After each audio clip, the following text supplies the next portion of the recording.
하나님 말씀 마가복음 4장 35절부터 41절까지 다 같이 읽겠습니다. 그날 저물 때에 제자들에게 이르시되 우리가 저편으로 건너가자 하시니 저희가 무리를 떠나 예수를 배에 계신 그대로 모시고 가매 다른 배들도 함께 하더니 큰 광풍이 일어나며 물결이 부딪혀 배에 들어와 배에 가득하게 되었더라. 예수께서는 고물에서 베개를 베시고 주무시더니 제자들이 깨우며 가로되 선생님이여 우리의 죽게 된 것을 돌아보지 아니하시나이까 하니 예수께서 깨어 바람을 꾸짖으시며 바다더러 이르시되 잠잠하라 고요하라 하시니 바람이 그치고 아주 잔잔하여 지더라. 이에 제자들에게 이르시되 어찌하여 이렇게 무서워하느냐 너희가 어찌 믿음이 없느냐 하시니 저희가 심히 두려워하여 서로 말하되 저가 뉘기에 바람과 바다라도 순종하는고 하였더라. 아멘. 예수님께서 제자들과 함께 배를 타시고 갈릴리 바다를 건너가시는 중에 큰 광풍이 일어났고 물결이 배에 부딪혀 배에 물이 가득하게 되었습니다. 이때 예수님께서는 고물에서 베개를 베시고 주무시고 계셨는데 너무나 놀라서 두려운 제자들은 예수님을 황급히 깨우면서 선생님 우리의 죽게 된 것을 왜 돌아보지 않습니까? 라고 예수님께 대하여 불평과 원망의 말을 쏟아 놓았습니다. 이에 예수님께서는 바람을 꾸짖으시고 바다를 향하여 잠잠하라 고요하라 명령하시니 즉시로 바람과 바다가 잔잔하여졌습니다. 그래서 예수님의 제자들은 41절에 기록한 것처럼 저가 뉘기에 바람과 바다라도 순종하는 거라고 서로 말하였습니다. 우리는 보통 이 본문의 내용을 인생이라고 하는 바다를 지나는 동안 예기치 못한 큰 광풍과 풍랑과 같은 어려운 문제를 만났을 때에 예수님을 믿고 의지함으로써 그 문제를 해결받자라는 의미로 이해하고 있습니다. 그런데 오늘 본문의 내용은 전혀 그런 의도가 아닙니다. 오늘 이 사건은 구약 이스라엘 백성들이 출애굽하는 과정에서 일어난 홍해 사건을 우리에게 정확하게 보여주고 있습니다. 그리고 이 사건은 예수님께서 이 땅에 영적인 출애굽을 완성하러 오신 하나님의 아들이심을 분명하게 나타내주고 있습니다. 자, 누가복음 9장을 다 같이 보시겠습니다. 누가복음 9장 30절 31절 문득 두 사람이 예수와 함께 말하니 이는 모세와 엘리야라. 영광 중에 나타나서 장차 예수께서 예루살렘에서 별세하실 것을 말씀할세. 자, 예수님께서 베드로, 요한, 야고보 세 명의 제자를 데리시고 다볼산으로 올라갔었을 때 일어난 사건입니다. 문득 예수와 함께 두 사람이 나타났는데 바로 모세와 엘리야입니다. 그리고 이 모세와 엘리야가 말하기를 장차 예루살렘에서 예수님께서 별세하실 것을 말하였습니다. 여기서 별세라는 말은 우리가 잘 알고 있듯이 세상과 이별하다, 죽음을 의미합니다. 그런데 이 별세에 해당하는 헬라어가 엑소도스입니다. 정확하게 이것은 구약의 출애굽 사건을 가리키고 있습니다.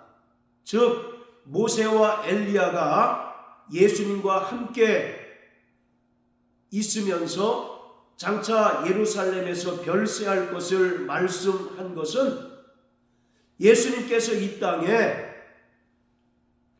영적 출애굽을 완성하러 오신 분임을 말하는 것입니다. 그리고 이러한 영적인 출애굽을 완성하시기 위하여 예수님께서 반드시 예루살렘에서 십자가에 달려 죽으셔야 할 것을 말하고 있는 것입니다.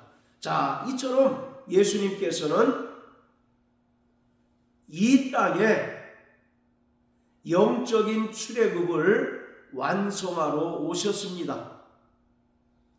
구약에 기록된 많은 사건들 가운데 가장 핵심적이고 중요한 이야기 하나를 꼽으라고 한다면 단연코 출애굽 사건일 것입니다. 물론 창세기 1장에 기록된 창조의 사건도 대단히 중요하고 핵심적인 이야기입니다. 그리고 많은 이야기들이 그 나름대로의 분명한 영적인 의미를 지니고 있기에 다 중요한 이야기이지만 단연코 출애굽 사건이 구약의 여러 사건 가운데 가장 중심되는 사건인 것은 이 사건을 통해서 하나님께서는 창세 전에 그리스도 예수 안에서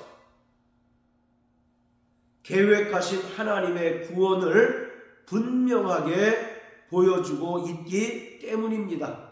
그뿐만 아니라 구약 이스라엘 백성들의 이 출애굽 사건은 성도들의 구원의 전 과정을 분명하게 보여주고 있습니다.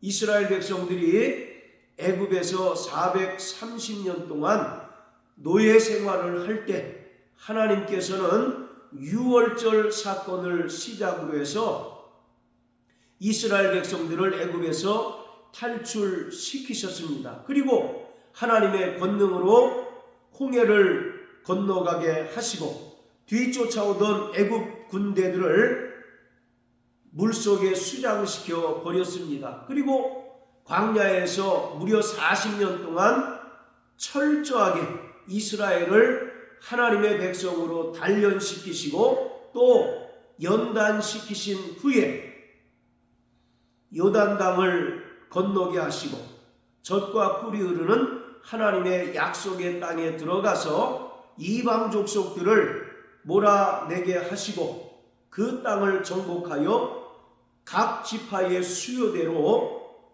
분배받도록 하였습니다.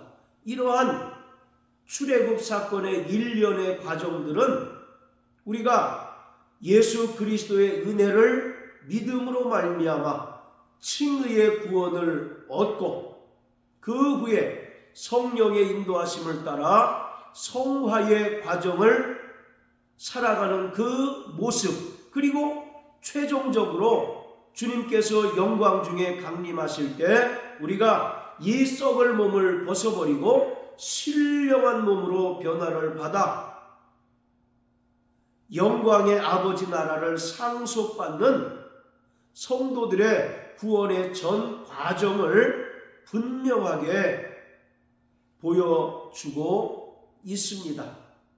그 가운데 오늘 예수님께서 바람과 바다를 명하셔서 잔잔케 하신 것은 이스라엘 백성들이 홍해를 건넌 사건을 분명하게 보여주고 있습니다.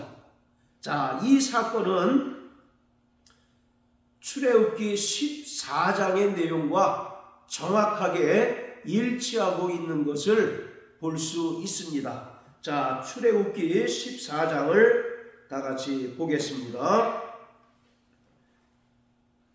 자, 10절부터 14절까지 먼저 읽겠습니다. 바로가 가까워 올 때에 이스라엘 자손이 눈을 들어 본즉 애굽 사람들이 자기 뒤에 미친지라. 이스라엘 자손이 심히 두려워하여 여호와께 부르짖고 그들이 또 모세에게 이르되 애굽에 매장지가 없으므로 당신이 우리를 이끌어내어 이 광야에서 죽게 하느뇨. 어찌하여 당신이 우리를 애굽에서 이끌어내어 이같이 우리에게 하느뇨. 우리가 애굽에서 당신에게 고한 말이 이것이 아니뇨. 이르기를 우리를 버려두라. 우리가 애굽 사람을 섬길 것이라 하지 아니하더뇨. 애굽 사람을 섬기는 것이 광야에서 죽는 것보다 낫겠노라. 모세가 백성에게 이르되 너희는 두려워 말고 가만히 서서 여호와께서 오늘날 너희를 위하여 행하시는 구원을 보라. 너희가 오늘 본 애굽 사람을 또 다시는 영원히 보지 못하리라. 여호와께서 너희를 위하여 싸우시리니 너희는 가만히 있을지니라. 이스라엘 백성들이 유월절 사건을 시작으로 해서 애굽을 탈출하였습니다. 한참 가던 중에 앞에는 홍해가 가로막혀 있고 또 뒤에는 이스라엘 백성들을 쫓아오던 애굽 군대가 있었습니다. 그러자 이스라엘 백성들은 모세를 향하여 원망하기 시작합니다. 애굽에 매장지가 없어서 당신이 우리를 이 광야로 이끌어내어서 죽게 하느냐? 우리가 차라리 애굽 사람들을 섬기는 것이 광야에서 죽는 것보다 낫겠다라고 모세를 향하여 원망합니다. 모세를 향하여 원망하는 이것은 모세에게만 해당하는 것이 아니라 결국 하나님을 향한 원망과 불평입니다. 이스라엘 백성들은 하나님께서 애굽에 10가지 재앙을 내리셔서 애굽 왕 바로가 이스라엘 백성들을 보낸 그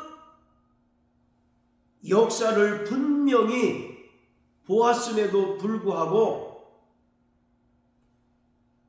이러한 위기 상황에 여전히 하나님을 원망하고 불평하는 불신앙의 모습을 보여주고 있습니다. 그런데 이러한 이스라엘 백성들의 모습은 다름 아닌 마가복음 4장에 기록된 것처럼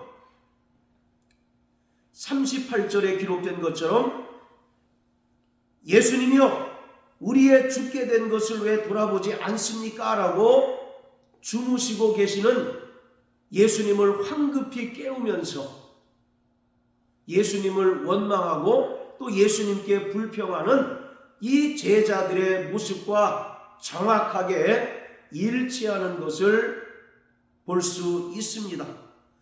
이러한 제자들을 향하여 예수님께서는 40절에서 어찌하여 이렇게 무서워하느냐? 너희가 어찌 믿음이 없느냐라고 책망하십니다.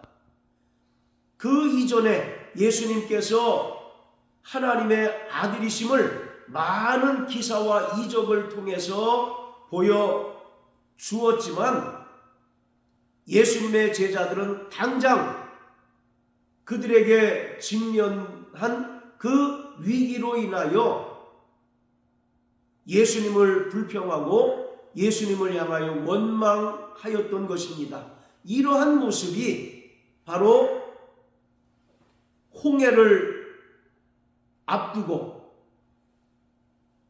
모세와 하나님을 향하여 원망하던 이스라엘 백성들의 그 모습과 정확하게 일치하는 것을 볼 수 있습니다. 자, 그러자 하나님께서는 모세에게 말씀하시기를, 자 15절 16절입니다. 여호와께서 모세에게 이르시되 너는 어찌하여 내게 부르짖느뇨? 이스라엘 자손을 명하여 앞으로 나가게 하고 지팡이를 들고 손을 바다 위로 내밀어 그것으로 갈라지게 하라. 이스라엘 자손이 바다 가운데 육지로 행하리라. 하나님께서 모세에게 명령하시기를 지팡이를 들고 손을 바다 위로 내밀라고 말씀합니다. 그러면 바다가 갈라지게 될 것이고 이스라엘 백성들이 그 바다를 육지와 같이 건널 것이라고 말씀하셨습니다. 그리고 21절부터 모세가 하나님의 명령에 순종하여서 바다 위로 손을 내밀었을 때 여호와 하나님께서 큰 동풍으로 밤새도록 바닷물을 물러가게 하셨습니다. 그러자 물이 갈라져 바다가 마른 땅이 되었습니다. 그리고 이스라엘 백성들이 무사히 바다를 육지같이 건너게 되었고 이스라엘 백성들을 뒤쫓아오던 애굽의 군사들은 물속에 그만 수장되어 몰사하게 되었습니다. 자, 그리고 29절부터 31절까지 또 읽습니다. 그러나 이스라엘 자손은 바다 가운데 육지로 행하였고 물이 좌우의 벽이 되었었더라. 그날에 여호와께서 이같이 이스라엘을 애굽 사람의 손에서 구원하시매 이스라엘이 바닷가에 애굽 사람의 시체를 보았더라. 이스라엘이 여호와께서 애굽 사람에게 베푸신 큰 일을 보았으므로 백성이 여호와를 경외하며 여호와와 그 종 모세를 믿었더라. 이러한 하나님의 놀라운 역사를 보고서 이스라엘 백성들이 하나님을 경외하고 또 여호와 하나님과 모세를 비로소 믿게 되었습니다. 이 모습은 마가복음 4장 41절에서 예수님의 제자들이 심히 두려워하며 서로 저가 니기에 바람과 바다라도 순종하는 거라고 말한 것과 또 정확하게 일치를 이루고 있습니다. 그러니까 구약의 이스라엘 백성들이 애굽의 압제 아래에서 출애굽하여 홍해를 건너고 또 광야에서 40년 동안 살다가 요단강을 건너서 하나님께서 약속하신 젖과 꿀이 흐르는 가나안 땅에 들어가서 그곳을 정복하고 땅을 분배받은 사건은 예수님께서 이 땅에 오셔서 이루실 영적인 출애굽을 보여주는 하나의 예표이며 모형과 그림자라는 것입니다. 그리고 구약의 출애굽 사건은 성도들의 구원의 전 과정을 분명하게 보여주고 있습니다. 빌립보서 2장 12절에 보면 사도 바울은 항상 복종하여 두렵고 떨림으로 너희 구원을 이루라고 말씀합니다. 우리는 예수님의 그 십자가 보혈을 믿음으로 말미암아 하나님 아버지께로부터 의롭다 하심을 받았습니다. 이것이 바로 칭의의 구원입니다. 그리고 하나님께 의롭다 하심을 받은 자들은 이 땅을 살아가는 동안 성령의 인도하심을 따라 철저히 성화의 구원을 이루며 살아가게 됩니다. 그러다가 장차 영광 중에 주님께서 다시 오실 때 구원받은 성도들은 이 썩을 몸을 벗어버리고 신령한 몸으로 변화를 받아 공중에서 주님을 만나게 되고 또 영원한 하나님의 나라를 상속받게 되는데 이것이 바로 영화의 구원입니다. 이러한 성도들의 구원의 전 과정을 구약의 출애굽 사건을 통해서 우리에게 분명하게 알게 하시고 보여주셨습니다. 그러니까 오늘 예수님께서 바람과 바다를 잠잠케 하시고 또 고요하게 하신 것은 예수님께서 이 땅에 영적인 출애굽을 완성하러 오신 분임을 우리는 분명하게 알 수가 있는 것입니다. 우리는 그 은혜로 말미암아 구원받은 하나님의 자녀가 되었습니다. 그리고 우리는 이 땅에서 성화의 삶을 살아가게 되는데, 이것은 이스라엘 백성들이 광야에서 40년 동안 하나님의 인도하심 속에서 살아간 그 모습이 우리의 삶 가운데 그대로 재현되고 있는 것입니다. 홍해를 무사히 건너가게 하신 하나님께서는 이스라엘 백성들을 광야에서 40년 동안 철저히 하나님의 백성으로 다듬으시고 또 연단시키셨습니다. 바로 40이라고 하는 숫자는 고난을 상징하는 숫자이고 또 연단을 상징하는 숫자이기도 합니다. 그래서 하나님께서 이스라엘 백성들을 광야에서 40년 동안 살게 하신 것은 이들이 더 이상 애굽에서의 생활을 추억하지 못하도록 하게 하실 뿐만 아니라 온전히 하나님의 백성으로서 다듬어지고 또 연단하시는 그 과정으로 삼으신 것입니다. 마찬가지로 구원받은 성도들이 이 땅을 살아가게 되는데, 바로 이 땅을 살아가는 동안 우리는 철저히 하나님의 백성으로 연단되어지고 하나님의 백성으로 다듬어져 가야 하는 것입니다. 구원받은 성도들에게 이 세상은 광야와 같습니다. 광야는 어떤 곳입니까? 불뱀과 불전갈이 있어서 한번 물리거나 쏘임을 받게 되면 즉시로 죽을 수밖에 없는 척박한 땅이고, 또 물과 음식을 공급받을 수 없는 그러한 땅입니다. 그러기에 광야에 살아가는 동안 철저히 하나님의 말씀을 의지하고 하나님께서 우리와 함께 하심을 체험하며 살아갈 때에 비로소 승리하며 살아갈 수 있는 곳이 바로 광야인 것입니다. 주님께서는 우리를 위하여 친히 십자가에 달려 죽으시고 부활하심으로써 우리의 모든 죄를 속량하시고 또 우리를 구원하사 하나님의 백성으로 삼으시고 또 하나님의 자녀로 삼아 주셨습니다. 그러기에 구원받은 성도들은 날마다 주님께서 우리를 위하여 베풀어 주신 그 구원의 은혜를 기억하고 또 그 은혜를 의지하며 이 땅을 살아가는 자들이 되어야 합니다. 그리고 우리가 분명히 알아야 할 것은 광야 같은 이 세상을 살아가는 구원받은 성도들이 철저히 하나님 말씀에 순종할 때 하나님께서 예비하신 영원한 안식처, 곧 하나님의 나라에 들어갈 수 있다는 것입니다. 자, 히브리서 4장을 다 같이 보시겠습니다. 히브리서 4장 8절부터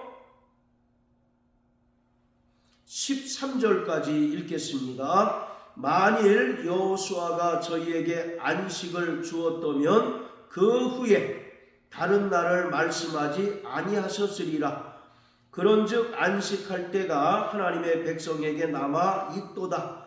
이미 그의 안식에 들어간 자는 하나님이 자기 일을 쉬심과 같이 자기 일을 쉬느니라. 그러므로 우리가 저 안식에 들어가기를 힘쓸지니 이는 누구든지 저 순종치 아니하는 본에 빠지지 않게 하려 함이라. 하나님의 말씀은 살았고 운동력이 있어 좌우의 날선 어떤 검보다도 예리하여 혼과 영과 및 관절과 골수를 찔러 쪼개기까지 하며 또 마음의 생각과 뜻을 감찰하나니 지으신 것이 하나라도 그 앞에 나타나지 않음이 없고 오직 만물이 우리를 상관하시는 자의 눈앞에 벌거벗은 것 같이 드러나느니라. 자, 11절에 보면 그러므로 우리가 저 안식에 들어가기를 힘쓸지니 라고 말합니다. 그러면서 누구든지 저 순종치 아니하는 본에 빠지지 않게 하려 함이라고 합니다. 즉 애굽에서 430년 동안 노예 생활하던 이스라엘 백성들이 유월절 사건을 시작으로 해서 출애굽하게 되었는데 이때 인구가 대략 200만 정도 되었다고 합니다.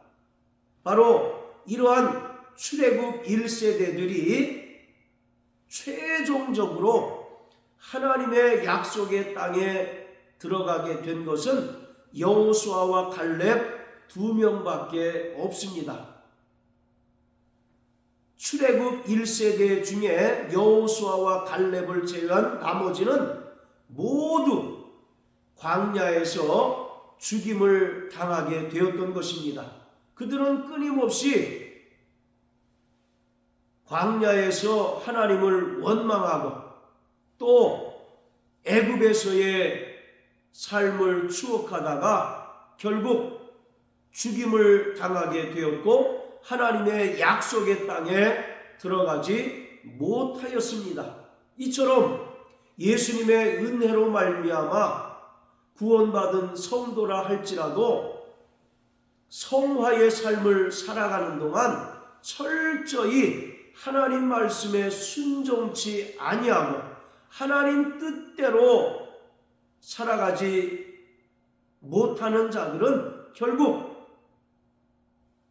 영원한 하나님 나라에 들어가지 못하고 그곳에서 영원한 안식을 누리지 못한다는 것을 우리는 분명하게 알아야 하는 것입니다. 그러기에 구원받은 성도들은 우리를 구원하신 그 하나님의 은혜와 사랑을 의지하고 또 날마다 하나님의 말씀과 그 뜻대로 사는 일에 힘쓰는 자가 되어야 합니다. 그러므로 사랑하는 성도 여러분, 우리가 아직 죄인 되었을 때에 우리를 위하여 대신 십자가에 달려 죽으심으로 말미암아 우리에게 사랑을 베풀어 주신 그 예수님의 은혜를 의지하며 사는 자가 되시길 예수 이름으로 축복합니다. 그리고 이제 우리가 그 은혜로 말미암아 구원받은 하나님의 자녀가 되었으니 저 영원한 안식처를 향하여 날마다 믿음으로 순종하며 또 하나님 뜻대로 살아가는 저와 여러분들 되시길 주의 이름으로 축복합니다. 이러한 삶은 오직 성령께서 우리를 주장하시고 우리를 지배하시고 우리를 인도하실 때만이 비로소 가능합니다. 따라서 우리는 날마다 성령의 음성을 듣는 자가 되어야 하고 성령으로 충만하여서 우리의 육체의 정욕에 끌려 사는 자가 아니라 오직 성령의 소욕을 따라 살아갈 때에 우리가 철저히 하나님 말씀에 순종할 수 있고 또 하나님의 뜻대로 살아갈 수 있음으로써 하나님께서 예비하신 영원한 안식처에 들어가는 영광을 누릴 수 있게 됩니다. 이러한 삶을 살아내는 저와 여러분들 되시길 예수님 이름으로 축복합니다. 할렐루야.